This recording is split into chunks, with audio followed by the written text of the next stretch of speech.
정치오늘 시작합니다. 노동일 경희대 교수, 김두수 시대정신연구소 대표 나오셨습니다. 두 분 어서 오십시오. 네, 안녕하세요. 자, 이제 대선 주자였던 이재명, 안철수도 거물급 인사가 보궐선거에 등판을 하게 됐습니다. 이재명 상임고문이 인천 계양을, 그리고 안철수 인수위원장이 분당 갑에 나오는데 지방선거 판세에 미칠 영향이 좀 궁금하거든요. 어떻게 좀 전망하십니까, 노 교수님? 네, 뭐 하여튼 여의도 정치권에 계속 나왔던 얘기죠. 네. 뭐 언젠가 현실화될 거라고 봤었는데 결국 그렇게 되네요, 보니까.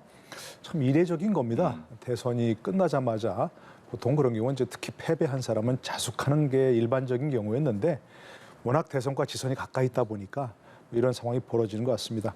안철수 위원장의 경우에는 뭐 거기가 본인의 어떤 그 안랩 지역구가 있는, 안랩 사옥이 있는 뭐 그런 곳이기도 하고 그래서 일단 영향은 이제 뭐 시너지 효과는 기대하는 것 같습니다. 그러니까 김은혜 후보하고 네. 경기도지사 후보하고 그래서 어쨌든 뭐 긍정적이든 부정적이든 크게 출렁이는 영향은 없을 것 같은데 이재명 후보의 경우 조금 다른 것 같아요. 지금 뭐 온 정치권의 어떤 그 특히 민주당에 이런 그 신경이 그쪽으로 쏠려 있는 상황을 보고 긍정이든 부정이든 굉장히 한번 판세가 출렁일 수 있는 크게 영향을 미칠 수 있는 뭐 그런 상황이라고 봅니다. 김두수 대표께서는 어떻게 좀 전망하세요? 일단 이재명 후보가 이제 기존 정치인과 같은 정통파 스타일은 아니거든요. 네. 기존 정치인이라면 좀 시간도 갖고 뭐 외국을 유학 갔다 온다든가 이런 행태인데 이재명 후보는 약간 정면 돌파형이라서 본인이 좀 이 난국을 좀 헤쳐나가야 되겠다 이렇게 생각한 것 같고요. 대선 2라운드로 이렇게 가는 거는 일단 대선 1라운드에서 패배한 상태에서 2라운드이기 때문에 상당한 부담이 있습니다. 네. 이것마저 또 패배하면 본인이 향후 정치를 풀어나가는 데서 굉장한 지장이 오기 때문에 주위에서 많은 사람들이 이거에 대해서 좀 뭐 자문을 구할 때 조금은 쉬시는 게 좋겠다 뭐 이런 이야기도 하고 굳이 나간다면 한번 정치인으로서 정면승부로 분당갑을 선택해 보는 것도 좋지 않겠느냐 이런 이야기를 했는데 결국은 개항을 선택했다는 거는 이 민주당의 비대위원이라든지 이런 분들이 이제 총의를 모아가지고 인천 지역이 좀 여러 가지 열세 현상이 나타나는데 이 이재명 후보의 출마를 통해서 좀 인천과 경기 전체 영향을 좀 주는 어떤 그 중심적 역할에서 좀 이런 영향력을 이제 동심으로 좀 퍼져나가게 하겠다. 뭐 이런 구도에서 나온다 이렇게 생각이 듭니다. 그러면 김두수 대표께 좀 이어서 여쭤보면은 사실 말씀하신 대로 분당간 빅매치를 기대하는 그런 시각들도 있었던 것이 사실인데 예. 이재명 고문이 그 분당갑, 사실은 분당갑이 이제 대장동이 속해 있는 지역구이기도 하고 예. 그러다 그 부분이 오히려 역으로 작용했을 가능성이 있지 않느냐는 일각의 시각도 있던데 그건 어떻게 보세요? 그러니까 통상 정치는 이제 대의명분이 중요하고 이제 실리는 좀 또 정치에서 약간 기존에서는 좀 이렇게 저하는 그런 성격을 띠고 있었는데 요즘은 이런 우리가 생각하는 이 가치 부여가 좀 바뀌고 있는 것 같아요. 그러니까 뭐 우리 적자 생존 이런 이야기 하듯이 이렇게 강해서 살아남는 게 아니라 살아남은 사람이 강하다. 그리고 정치를 풀어가려면 실리 실용을 차지해야만이 다음 수순으로 갈 수 있다. 뭐 이런 요즘 좀 MZ 세대도 약간 그런 인식을 가지고 있는데 이재명 지사도 좀 그런 판단인 것 같고요. 아무래도 지금 현재 뭐 경찰이나 검찰의 어떤 칼 것이 이재명 그 과거 후보의 어떤 과거 있었던 일들에 초점을 맞추고 있다. 이런 거는 뭐 기정사실인 것 같아요.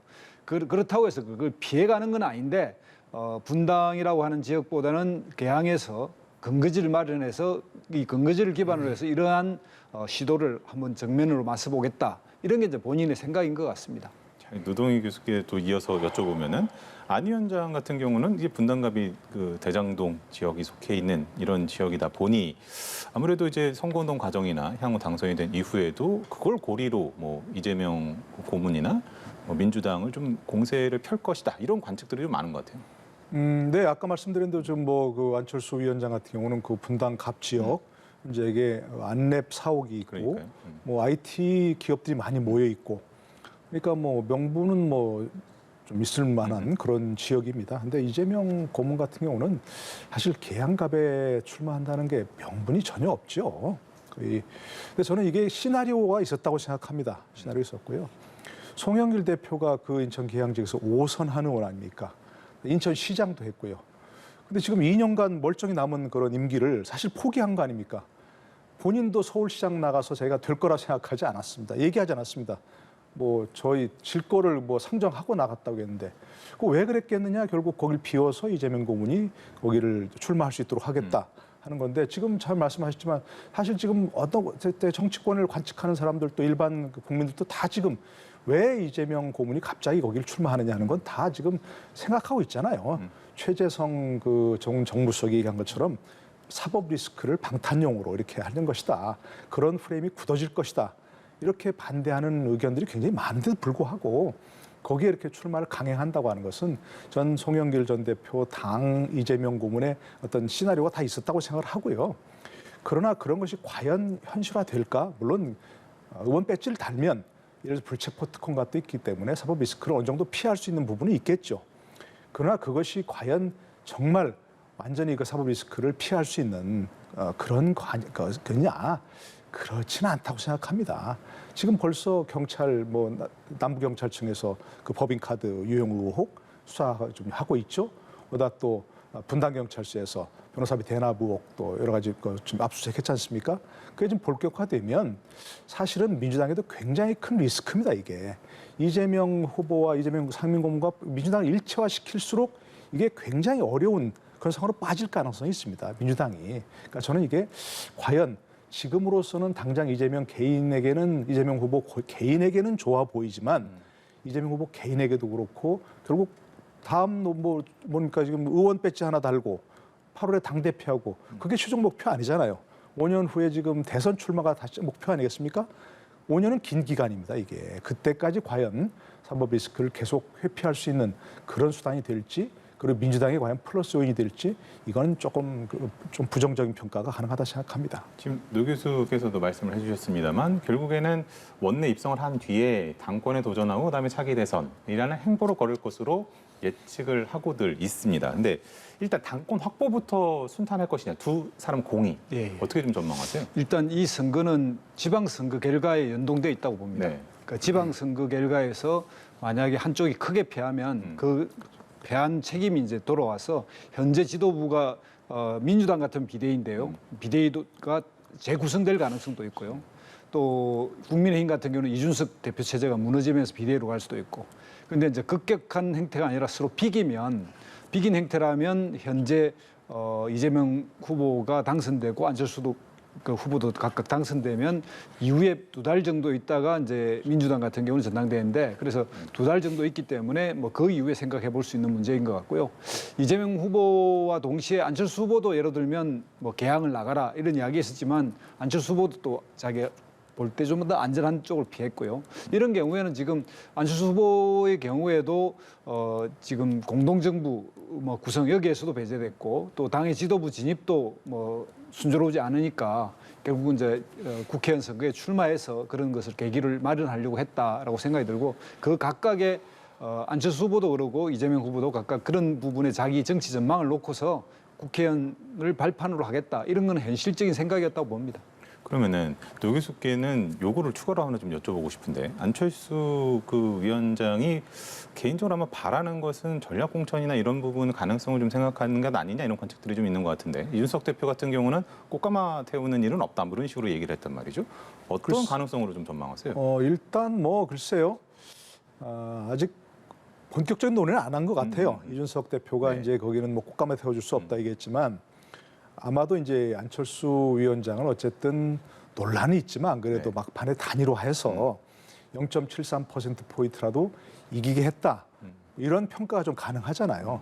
뒤늦게 함으로써 0.73%포인트밖에 안 됐다. 이렇게 얘기도 하지만 그런 뭐 공을 인정한다면 전략공천 충분히 가능하다고 생각합니다.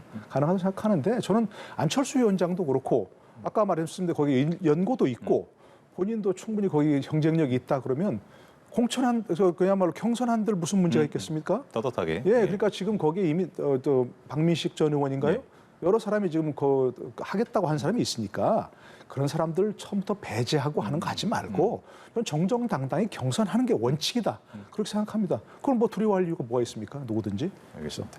이어서 이제 여론조사도 좀 한번 살펴보도록 하겠습니다. 자, 좀 띄워주실까요? 한국갤럽에서 조사를 했는데 그 윤석열 당선인의 직무에 대한 긍정평가가 지난주보다 이제 좀 하락한 것으로 조사가 됐습니다.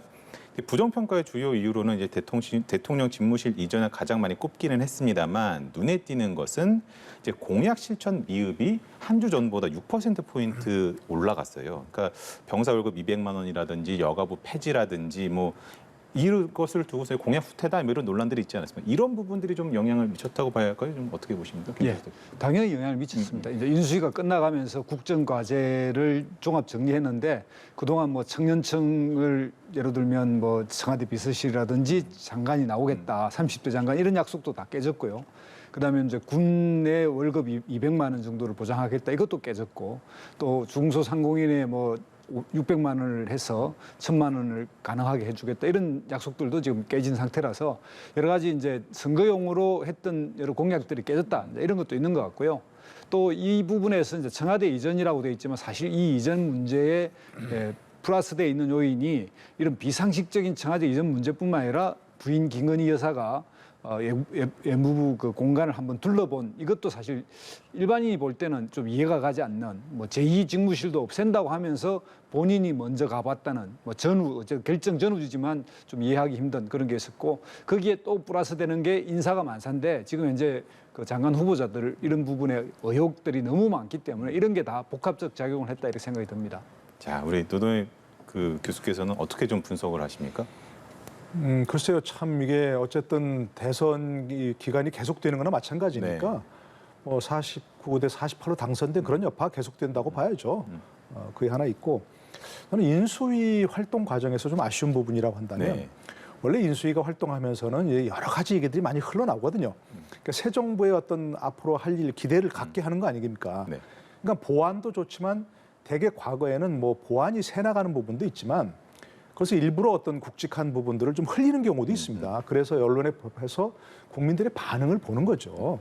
그래서 국민들의 호응을 얻는 정책은 계속 추진하고 만약 부정적 평가 있는 그런 어떤 정책은 거둬들이고 이런 게 있어야 되는데 너무 그런 게 없었어요. 보안을 잘 지킨다는 건 좋지만 마지막에 어떤 100시까지가 되는 것 중에 국민들이 뭐 이게 뭐 눈에 띄는구나 이게 어떻게 하겠습니까? 그러니까 그런 점이 하나 있고요. 실수가. 저는 무엇보다도 개인적인 생각인지 모르겠습니다만 가장 큰 문제는 자영업자 소상공인들한 손실보상 문제 이게 굉장히 크다고 생각합니다. 뭐 병사 월급 200만 원 여가부 폐지가 금방 이루어지리라 생각한 적은 사람들 많지 않을 겁니다. 여가부 폐지는 또 정부조직법을 개정해야 되는 문제고. 근데 이 손실보상 문제는 윤석열 후보 시절 1호 공약이었습니다. 그때 뭐라 그랬냐면 소급 적용하겠다. 처음부터 소급 적용하겠다. 또 600만 원 일괄 지급해서 1000만 원을 맞춰드리겠다. 이렇게 했거든요. 근데 바로 그 최종적인 이 공약 발표, 이 국정과제 발표하면서 안 위원장이 손실보상 문제 소급 안 하겠다 그랬습니다. 뭐 피해 지원금이라고 하겠다고 했고 또 600만 원 일괄 지급이 아니라 선별 지급이겠다 했습니다. 그것까진 그럴 수 있는데 참 결정적 실수 하나가 여유 있는 분들한테 드리면 소고기 사 먹고 이런 얘기는 정말 정무적 감각이 없는 거죠.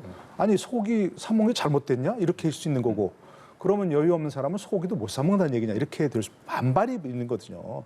본질적으로 손실보상 문제는 1호 공약이었는데 그것을 만약에 지금 잘 할 수 없다면 그래서 법을 개정해서 소급 적용하도록 노력하겠다라고 하든지 왜 600만 원 일괄 지급 못 하겠냐면 이렇게 설명을 잘 해야 되는데 그런 분들이 있으니까 일괄 지급 못 하겠다, 선별 지급하겠다 이렇게 나오는 것은 굉장한 실망감을 주는 그런 문제입니다. 저희 같은 사람의 영향이 없지만 정말 그걸 기대하고 있는 분들 소상공인, 뭐 자영업자들 있지 않습니까?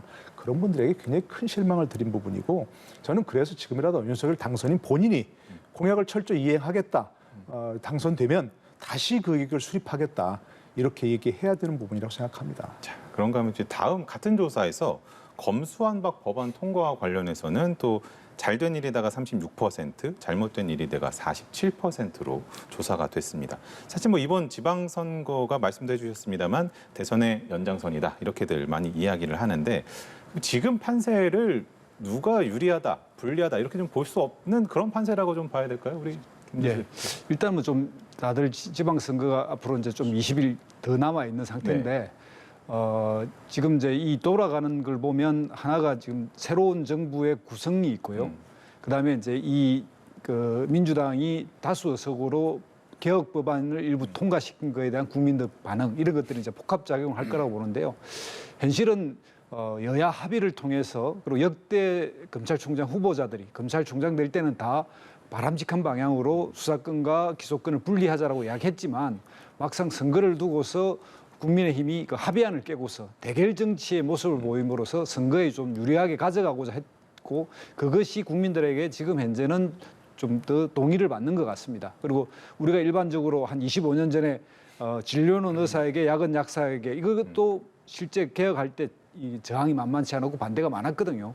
지금도 예를 들면 수사는 경찰이 하고 기소는 검찰이 한다라고 하는 것이 일반 상식임에도 불구하고 국민들이 쉽게 이렇게 못 받아들이는 이런 것이 연동돼 있어서 선거에는 약간 불리할 수 있다 이렇게 생각이 드는데요. 지금 현재 윤석열 정부의 어떤 이런 지금 장관 후보자 내정을 하고 국무총리 인준이라든지 이런 것들이 이제 복합적으로 윤석열 정부가 정말 일을 잘할 정부고 국민들 그 상식에 맞는 사람을 선택하는지 이런 것들을 보고 종합 판단하지 않을까 이렇게 생각이 듭니다. 자, 그러면은 다음 주제로 한번 좀 넘어가 봐서 윤 당선인이 이제 서울시 공무원 간첩 조작 사건 담당이었던 이시원 전 검사를 공직기강 비서관에 임명을 했습니다. 이걸 두고 좀 시끄러운 것 같아요. 그 민주당과 정의당은 공안 시대로 회귀했고 민주주의를 위협하고 검찰 공화국 현실화 이렇게 좀 강하게 반발을 하고 있습니다. 파장이 굉장히 만만치 않을 것 같은데 어떻게 좀 진행될 거라고 좀 예상을 하십니까? 글쎄요, 이해가 안 가는 인사입니다. 이거 분명히. 그야말로 이시원 검사 다른 직위도 아니고 공직기강 비서관입니다. 네. 물론 이제 간첩 조작 사건에 직접 관련돼서 증거를 조작했다 이런 주장도 있지만 일단 그 정직 1개월로 끝난 것은 조작에 직접 관여한 것이 아니고 그 증거의 어떤 실체를 잘 파악을 못했다니까 과실이 있었다는 거 아니겠습니까? 그럴 수도 있겠죠. 그럴 수도 있는데 다른 직책도 아니고 공직기강 비서관의 그런 정직 1개월 징계를 받은 사람을 임명한다 이건 납득이 안 가는 일이죠. 상식적으로 이해가 안 가는 그런 겁니다.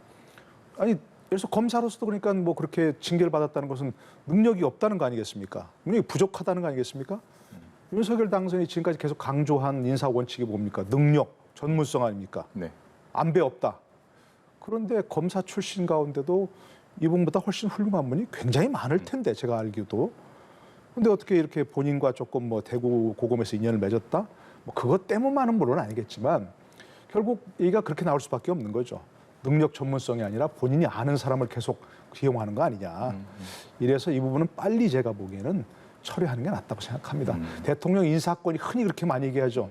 인사권은 대통령의 고유 권한이라고. 네. 고유 권한이 어디 있습니까? 국민이 위임한 권한입니다. 위임한 권한. 그걸 국민의 뜻에 맞게 써야 되는 것이지 자기 마음대로 하는 것이 고유 권한이라는 게 아닌 겁니다. 이거는. 알겠습니다. 김두수 대표께서는 좀 덧붙이실 말씀 있을까요? 윤석열 당선인의 인사가 지금 일정 정도 규칙이 보이고 있어요. 본인이 아는 사람, 본인과 인연을 맺었던 사람들을 좀 더 신뢰하고 중히 쓰는 것 같은데 그게 기본 인간사 대체적인 기본이라고 보지만 한 나라의 공직과 대통령을 한다면 이런 건 좀 뛰어넘어야 합니다. 그리고 이 문제는 뭐냐면 그 간첩을 조작했고 그 이후에 징계받았고 물론 검찰이 그 이후에 무혐의 처리를 일부 했습니다마는 지금 현재 검찰은 0.1% 기소를 하고 있거든요. 완전 자기 제 식구를 감싸고 있는 상태라서 정말 아무 죄가 없느냐 그건 또 다른 문제입니다. 그래서 이런 지금 현재 윤석열 정부의 이런 인사 스타일에서 지금 청와대 비서실 이런 구성에서도 계속 지금 이런 문제가 등장하는데 이시연 공직기강 비서관 같은 경우는 빨리 처리하면 처리할수록 좋다. 저는 그렇게 생각합니다. 자, 이제 마지막 질문을 드릴 텐데 민주당이 이제 한덕수 국무총리 후보자에 대해서 부적격 의견을 공식화를 했고 그리고 5명의 후보자에 대해서 또 낙마를 요구를 하고 있습니다. 그런 상황에 사실 이게 또 한동훈 법무장관 후보자 또 정호영 복지부 장관 후보자 다 연동돼서 굴러가고 있는 사안으로 외부에서는 비치거든요. 근데 이제 그 권성동 원내대표가 그 당내 의견을 정호영 후보자에 대한 장내 의견을 비공개로 윤석열 당선인 측에 전달을 하면서 기자들에게 한 얘기가 그 불법은 없지만 중요한 건 국민 수용성이다 이렇게 표현을 했기 때문에 아마도 좀 부정적인 의견이 전달되지 않았겠느냐라고 언론들은 좀 전망을 하는 것 같아요. 이런 상황에서 물론 정 후보자 단건만 볼 수는 없겠습니다만 임명 철회나 자진 사퇴 가능성이 있겠습니까? 어떻게 전망하십니까? 정호영 후보자의 경우에는 저도 여러 차례 처음부터 계속해서 이건 정무적 판단이 필요한 사안이다. 불법이 없었다, 증거 있나 이렇게 얘기하는 건 아니라고 얘기했습니다. 입시, 병역 두 가지나 벌켜 있잖아요. 네. 불합리한 무슨 국민 정서 때문에 하면 안 되지만 이 부분은 의혹이 계속 있지 않습니까? 뭔가 좀 석연치 않은 그런 부분이 그렇기 때문에 빨리 지금 뭐 사퇴시키거나 어쨌든 결론을 내려야 한다고 생각하고요. 그건 또 별도로 얘기하는데 한덕수 총리 후보자 인준을 끌면서 민주당에서 마치 그건 뭐 정호영 후보도 얘기하고 있지만 한동훈 후보를 겨냥한 것이라는 건 누구나 지금 알고 있잖아요. 그렇게 하는 것은 민주당도 바람직하지 않다. 해서는 안 되는 일이다. 국회법에 보면 인사청문회는 청문 요청서 도착한 때 20일 이내에 끝내야 되고요. 네. 또 인사청문회법을 보면 20일 인사청문회를 끝내고 나서 3일 내에 청문 보고서를 채택해야 합니다. 국회의장에 송부해야 됩니다. 그리고 3일 내에 만약 그게 안 오면 국회의장은 그걸 직권상정할 수가 있습니다. 해서 만약에 뭐 민주당에서 부적격이라고 판단한다면 부결시키라 이겁니다. 정정당당하게 그걸 끌면서 자꾸 다른 사람을 사퇴시켜라 마라 이렇게 얘기하는 것은 어쨌든 결코 바람직하지 않은 모습이다 이렇게 생각합니다. 연계시키는 것은 정치적인 움직임으로 읽힌다라는 말씀이신 것 같고.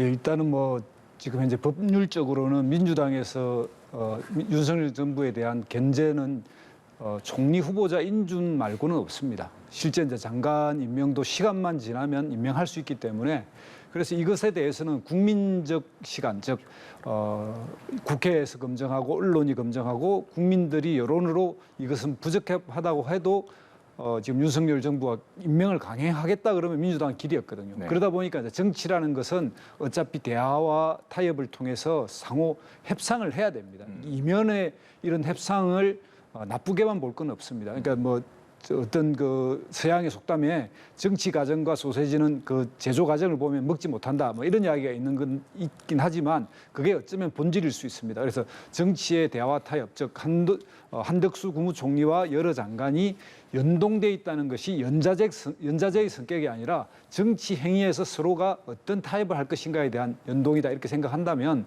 윤석열 당선인도 이 생각에 대해서 좀 더 받아들여야 된다.